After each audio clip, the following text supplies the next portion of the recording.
नमस्कार। आज हम एक बहुत ही दिलचस्प किताब के रणनीतिक विचारों पर बात करेंगे। ये किताब है पैट्रिक बेट डेविड की योर नेक्स्ट 5 मूव्स। हाँ, ये किताब काफी चर्चा में रही है। बिल्कुल। और इसका जो सेंट्रल आइडिया है वो मुझे बहुत पसंद आया।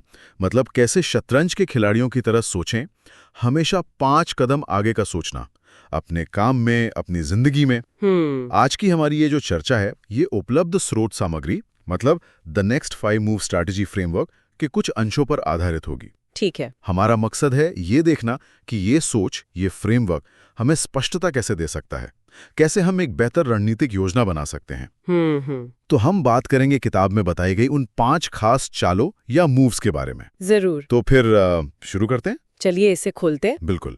और मुझे लगता है ये समझना जरूरी है कि ये सिर्फ रिएक्ट करने के बारे में नहीं है। बिल्कुल। मतलब हालात पर सिर्फ प्रतिक्रिया देना नहीं, हाँ। बल्कि ये भविष्य का अंदाजा लगाने, उसके तैयारी करने का एक तरीका है। सही कहा, प्रोएक्टिव होना। एग्जैक्टली। और यहाँ दिलचस्प बात ये है कि ये सोच हमारे फैसले लेने के तरीके को कैसे बदल सकती है। ये सिर्फ बड़े उद्यमियों के लिए नहीं है। नहीं, बिल्कुल नहीं। कोई भी जो अपनी जिंदगी में आगे बढ़ना चाहता है इसे इस्तेमाल कर सकता है। मतलब चीजों को सिर्फ किस्मत पर ना छोड़ना। हाँ, अपनी किस्मत खुद बनाना, जैसा आपने कहा। हाँ, कुछ वैसा ही अपनी जिंदगी की बागडोर अपने हाथ में लेना। तो पहली चाल से शुरू करते हैं, जो शायद सबसे बुनियादी है। स्वयं को जाने, नो योरसेल्फ। हाँ, ये नींव है। पैट्रिक बेट डेविड का एक बहुत दमदार कथन है। वो कहते हैं, ज्यादातर लोग इसलिए नहीं हारते कि मौके कम थे। वो इसलिए असफल होते हैं क्योंकि वे खुद को ही ठीक से नहीं जानते। ये बात बहुत गहरी है। वो 3 सवाल पूछने को कहते हैं, मैं कौन हूं, मैं क्या चाहता हूं, और जो चाहता हूं वो क्यों चाहता हूं। और इन सवालों के जवाब आसान नहीं होते अक्सर। बिल्कुल नहीं। और यहीं पर विजन क्लैरिटी की बात आती है। मतलब अपने लक्ष्य की एकदम साफ तस्वीर, कैसा जीवन चाहिए, कैसा काम चाहिए। हाँ, जब वो तस्वीर साफ होती है ना, तो फिर रास्ते दिखने लगते हैं। सही। और ये जो आत्मज्ञान है ना, ये सिर्फ कोई फिलोसॉफिकल बात नहीं है। ये सीधे सीधे हमारे डिसीजन मेकिंग को बेहतर करता है। पैट्रिक इसे सिर्फ इमोशनल चीज नहीं मानते, वो इसे कहते हैं परम व्यावसायिक हथियार, अल्टीमेट बिजनेस वेपन। वाह, परम व्यावसायिक हथियार, ये तो जबरदस्त टर्म है। हाँ, सोचिए ना, अगर आपको पता ही नहीं कि जाना कहाँ है, तो फिर कोई भी रास्ता सही लगेगा या गलत लगेगा। हाँ, भटकने का पूरा चांस है। लेकिन मंजिल साफ हो तो आप चुन सकते हैं ये रास्ता सही है ये नहीं।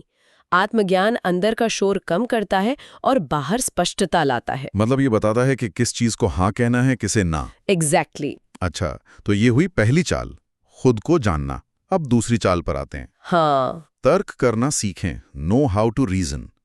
पैट्रिक इसे कहते हैं ग्रैंड मास्टर की तरह सोचना। ये दिलचस्प है। ये सिर्फ सोचना नहीं है, एक खास तरीके से सोचना है। कैसे? मतलब इसमें क्या क्या शामिल है? इसमें कई चीजें हैं, जैसे अपने एक्शन के नतीजों का पहले से अंदाजा लगाना। फोरसाइट। हाँ, फिर किसी भी विकल्प के फायदे नुकसान को ठंडे दिमाग से तौलना और लंबी अवधि की सोचना, सिर्फ आजकल की नहीं। Long term planning. बिल्कुल। और यहाँ एक बहुत ही इंटरेस्टिंग बात आती है। वो 5 तरह के विचारकों का जिक्र करते हैं। ओ हाँ, वो क्लासिफिकेशन। हाँ, अनुभवहीन, नईव, भावनात्मक, इमोशनल, तार्किक, लॉजिकल, रणनीतिक, स्ट्रेटेजिक और माहिर, मास्टर। यहाँ बात वाकई दिलचस्प हो जाती है, ये समझना कि हम ज्यादातर कहाँ फिट होते हैं। और ये वर्गीकरण इसलिए जरूरी है क्योंकि ये दिखाता है कि ज्यादातर लोग कहाँ अटकते हैं। कहाँ? भावनात्मक स्तर पर, इमोशनल लेवल पर, भावनाओं में बहकर फैसले लेना। हाँ। ये बहुत आम है, पर अक्सर गलत दिशा में ले जाता है। हाँ, ये तो होता है। गुस्से में या बहुत ज्यादा एक्साइटमेंट में लिए गए फैसले। एग्जैक्टली। जबकि जो महान नेता होते हैं या रणनीतिक विचारक, वो अपनी भावनाओं को समझते हैं पर उन्हें तर्क पर हावी नहीं होने देते। वो शतरंज के उस्तादों की तरह पैटर्न देखते हैं, विश्लेषण करते हैं, सिर्फ उस पल के दबाव में रिएक्ट नहीं करते। हाँ। जैसा स्रोत में कहा भी गया है, आपका दिमाग सीईओ होना चाहिए, आपकी भावनाएं नहीं। Your brain must be the CEO, not your emotions. ये लाइन तो याद रखने लायक है। बिल्कुल। लीडरशिप के लिए ये फर्क बहुत जरूरी है। आपको पूरी टीम को दिशा दिखानी है, अब भावनाओं में बह नहीं सकते। सही बात है। तार्किक और रणनीतिक सोच हमें उन भावनात्मक आवेगों जैसे डर है, लालच है, गुस्सा है, उन पर काबू पाने में मदद करती है। इससे हम ज्यादा बैलेंस्ड, ज्यादा इन्फॉर्म्ड और अंत में ज्यादा असरदार फैसले ले पाते हैं। मुश्किल वक्त में यही काम आता है। हाँ, यही लीडर की असली परीक्षा होती है। तो दिमाग को सीईओ बनाना है, ठीक है। अब तीसरी चाल की तरफ बढ़ते हैं। जी, सही टीम बनाएं, बिल्ड द राइट टीम। ये भी शतरंज जैसा ही है। कैसे? सोचिए, सबसे बेहतरीन शतरंज खिलाड़ी भी अकेले नहीं जीत सकता ना। हाँ। उसे अपने मोहरों की जरूरत होती है, राजा, रानी, हाथी, घोड़े। हाँ, सही। वैसे ही किसी भी बड़े लक्ष्य के लिए, चाहे वो बिजनेस हो या कुछ और, सही टीम चाहिए ही चाहिए। बिल्कुल। ये सिर्फ लोगों को हायर करने की बात नहीं है, ये सही लोगों को ढूंढने और फिर उन्हें लीड करने की बात है। पैट्रिक का एक बहुत शक्तिशाली उदाहरण है इस पर। सिर्फ पद भरने के लिए भर्ती ना करें, एक आंदोलन बनाने के लिए भर्ती करें। वाह! Don't hire just to fill a position, hire to build a movement. हाँ, मतलब ऐसे लोग चाहिए जो सिर्फ नौकरी ना करें, वो आपके मिशन, आपके विजन में विश्वास रखें, जिनके वैल्यूज आपसे मिलते हो। बिल्कुल, और जो अपने काम में इतने माहिर हो कि शायद आपसे भी बेहतर हो। हाँ, ये भी जरूरी है। और ये बात इस आइडिया को और पुख्ता करती है कि असली नेता सिर्फ फॉलोअर्स नहीं बनाते। हाँ, वो अपने जैसे और नेता बनाते हैं, लीडर्स क्रिएट करते हैं। अच्छा। स्रोत में लीडरशिप के 3 स्तरों का भी जिक्र है। पहला, खुद को मैनेज करना। Self management. हाँ।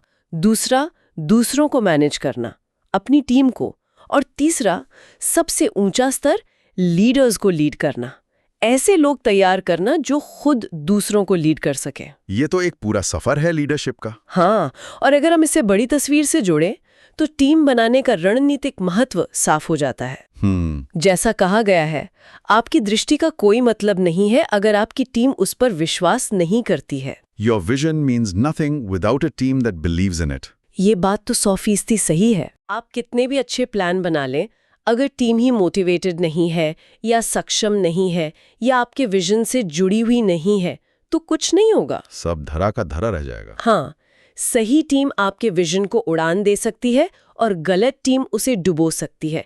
इसलिए ये सिर्फ एचआर का काम नहीं है, ये लीडर की कोर जिम्मेदारी है। बिल्कुल, सबसे अहम रणनीतिक जिम्मेदारियों में से एक। तो ये नजरिया टीम बिल्डिंग को एक अलग ही लेवल पर ले जाता है। बहुत खूब। चलिए अब चौथी चाल पर आते हैं। जी, विस्तार के लिए रणनीति में महारत हासिल करें। Master strategy to scale. Scaling, हाँ, ये बहुत बड़ा कदम होता है। हाँ, और पैट्रिक कहते हैं कि यही वो चीज है जो सपने देखने वालों को साम्राज्य बनाने वालों से अलग करती है।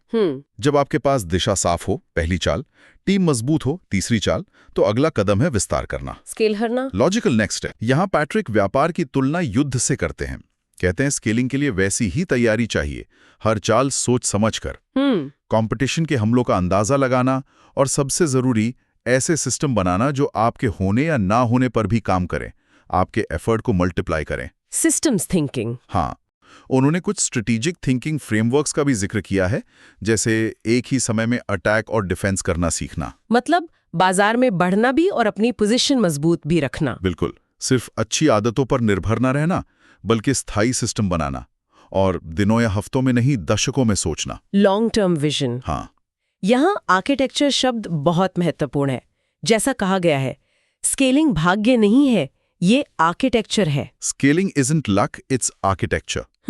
मतलब ये कोई तुक्का नहीं है। नहीं, इसके पीछे एक पूरी सोची समझी योजना होती है, एक मजबूत ढांचा, सही प्रोसेस, सही टेक्नोलॉजी, सही ऑर्गेनाइजेशनल स्ट्रक्चर, सब कुछ। और इसके साथ माइंडसेट भी बदलना पड़ता है।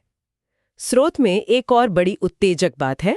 क्या? अगर आप अपने परिणामों को 10 गुना करने के बारे में नहीं सोच रहे हैं तो आप पहले ही जमीन खो रहे हैं। अरे वाह! If you are not thinking how to 10x your results, you are already losing ground. ये तो सोचने पर मजबूर करता है। हाँ, ये उस एम्बिशन की तरफ इशारा है जो स्केलिंग के लिए चाहिए।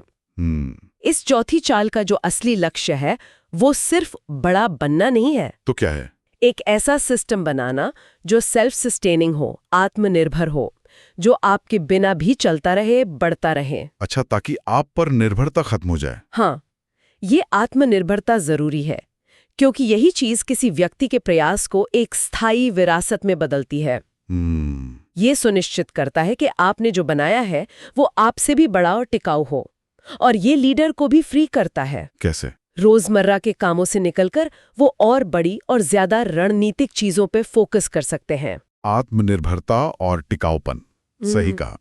अब आते हैं पांचवी और आखिरी चाल पर, जो शायद सबसे ज्यादा क्या कहते हैं सटल है।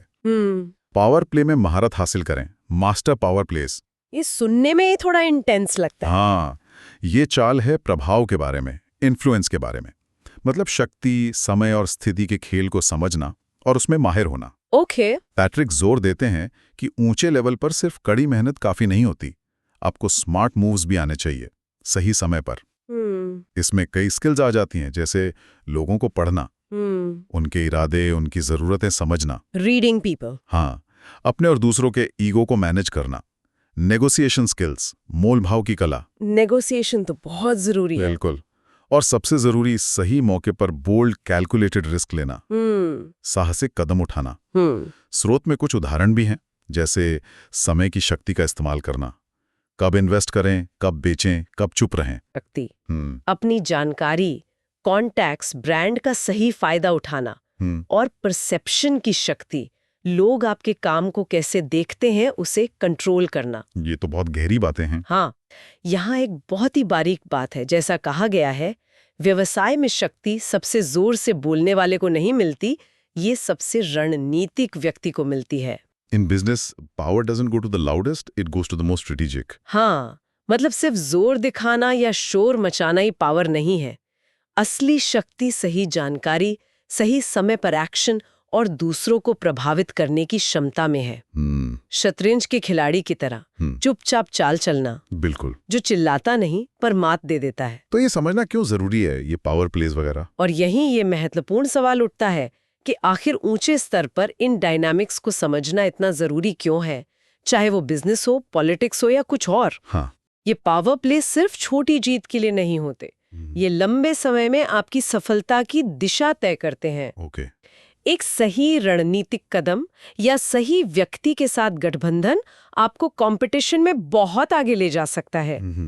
और अगर आप इन खेलों को नहीं समझते तो आप अनजाने में ऐसी गलतियां कर सकते हैं जो आपको बहुत पीछे धकेल दें। मतलब कब आगे बढ़ना है, कब पीछे हटना है, कब साथ देना है, कब लड़ना है, ये सब जानना। हाँ, यही असली महारत है। ये तो वाकई ऊंचे स्तर की समझ है, शक्ति का सही और रणनीतिक इस्तेमाल। तो ये 5 चालें हुई। इनके अलावा एक बोनस सबक जैसा है जो पूरी किताब का सार है। हाँ, वो चेस वाली बात। हाँ, एक शतरंज खिलाड़ी की तरह सोचें।